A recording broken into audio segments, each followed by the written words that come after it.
Yes, Capitol rioters were armed. Here are the weapons prosecutors say they used. Welcome to the Global Social Television. Please subscribe to our channel. In the wake of the January 6th insurrection at the U.S. Capitol, a popular narrative has emerged that because rioters did not fire guns that day, they were not really armed. But a review of the federal charges against the alleged rioters shows that they did come armed, and with a variety of weapons: stun guns, pepper spray, baseball bats and flagpoles wielded as clubs. An additional suspect also allegedly planted pipe bombs by the headquarters of the Democratic and Republican parties the night before the riot and remains at large. Those weapons brought violence and chaos to the Capitol. Capitol Police Officer Brian Sicknick died one day after two rioters allegedly sprayed him and other officers with what prosecutors describe as an unknown chemical substance. 4 other people in the crowd died in the insurrection, and more than 100 police officers suffered injuries, including cracked ribs, gouged eyes and shattered spinal discs. Some supporters of former President Donald Trump have argued that the dangerousness of the Capitol rioters has been overblown. Senator Ron Johnson, Republican Wisconsin, has said, for example, "This didn't seem like an armed insurrection to me." Others have echoed that view, and conservative and pro-Trump media, like Breitbart, the Epoch Times and the Washington Examiner, have seized on the congressional testimony of FBI Assistant Director Jill Sanborn, who said the Bureau did not confiscate firearms from suspects that day. But FBI spokesperson Carol Craddy told NPR that Sanborn was talking only specifically about arrests by the FBI, and not other police agencies that made arrests on the day of the riot, including arrests of people allegedly carrying guns. Police officers have a much different memory of that day. I've talked to officers who have done 2 tours in Iraq who said this was scarier to them than their time in combat. Robert J. Conti III, the acting chief of Washington, D.C.'s Metropolitan Police Department, said in January. At the time of his comments, he had just spoken with an officer who was attacked with a rioter's stun gun. Federal court records, included in NPR's database of more than 300 criminal cases, allege that at least 3 dozen people who took part in the riot used or possessed some kind of weapon that day.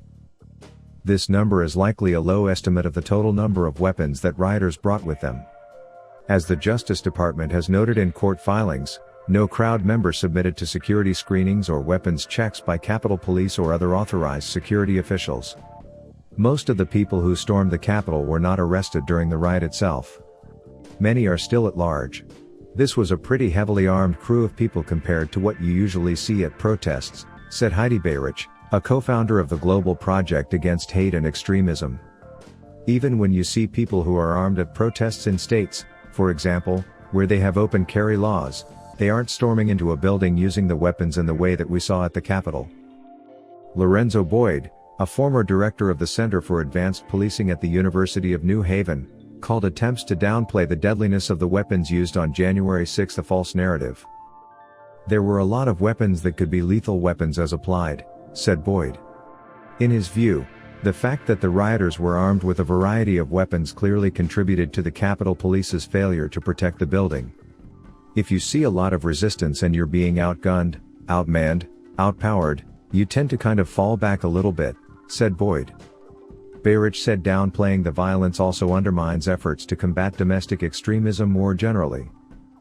"There is a reluctance on the part of some in conservative circles to accept that domestic terrorism is largely coming from right-wing extremist groups," said Beirich. Here are some of the myths about the weapons used in the Capitol riot and what thousands of pages of court documents can tell us about what actually happened. Myth 1. The weapons used in the Capitol riot did not actually pose a deadly threat to lawmakers. The facts. Many of the weapons allegedly used in the riot are considered less lethal but are dangerous and can even be fatal, according to experts. The cases. In America, we have this thought that everything is focused on a gun, on a firearm, Boyd said. And we miss the fact that so many other people are killed with so many other weapons. At least one of the rioters was allegedly found with a stun gun. Richard Barnett was photographed sitting in House Speaker Nancy Pelosi's office with his feet up on a desk. Barnett, who self-identifies as a white nationalist, was seen in that photo with what federal law enforcement later identified as a Zap Hike and Strike 950,000-volt stun gun walking stick. According to a product description, The weapon delivers 950,000 volts of knockdown power, causing loss of muscle control and disorientation that bring attackers to their knees and makes them incapable of further aggression.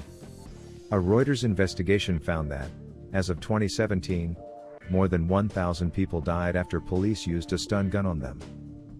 Other defendants allegedly brought a variety of blunt objects. Around 400 Americans are killed by blunt objects every year, according to FBI data. A number of those charged were found to have possessed batons, although it's unclear how many were brought to the riot and how many were seized by rioters from law enforcement during the violent demonstrations.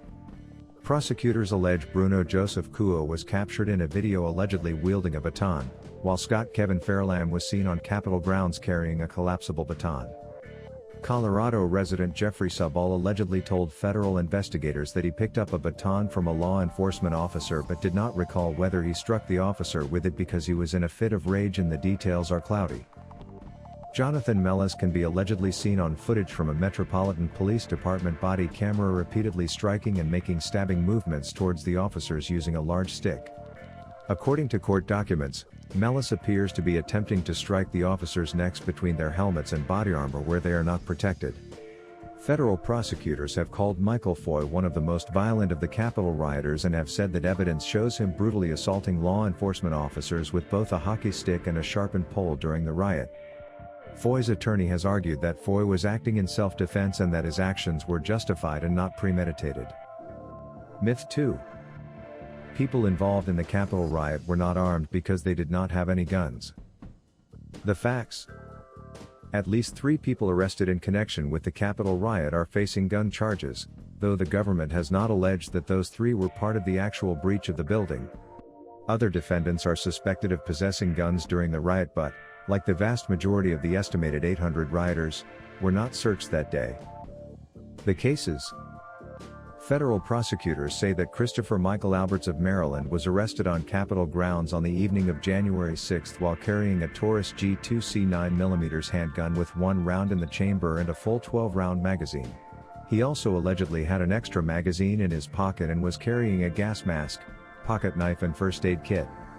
Lonnie Leroy Kaufman of Alabama was also arrested that evening after law enforcement found 2 firearms on his person, as well as what a federal judge referred to as a small armory in his truck, which was parked near the Capitol. According to the court, the government found a loaded handgun, a loaded rifle, a loaded shotgun, a crossbow with bolts, several machetes, a stun gun and 11 mason jars containing a flammable liquid, with a hole punched in the top of each jar. According to the government, surveillance footage showed him in attendance at the events at the Capitol, though he has not been charged with breaching the building. Cleveland Grover Meredith of North Carolina planned to arrive in D.C. for the Trump rallies on January 6, according to federal prosecutors, but he was delayed because of car trouble. He was arrested the following day for allegedly assaulting a man in Washington, D.C., in a traffic-related incident and for making death threats against the D.C. mayor and Pelosi. During a search, law enforcement said they found in his possession a Glock 19, 9mm pistol, a Tavor X95 assault rifle and approximately hundreds of rounds of ammunition. Citing text messages sent by Meredith, a federal prosecutor argued in court that he relished in the carnage of January 6.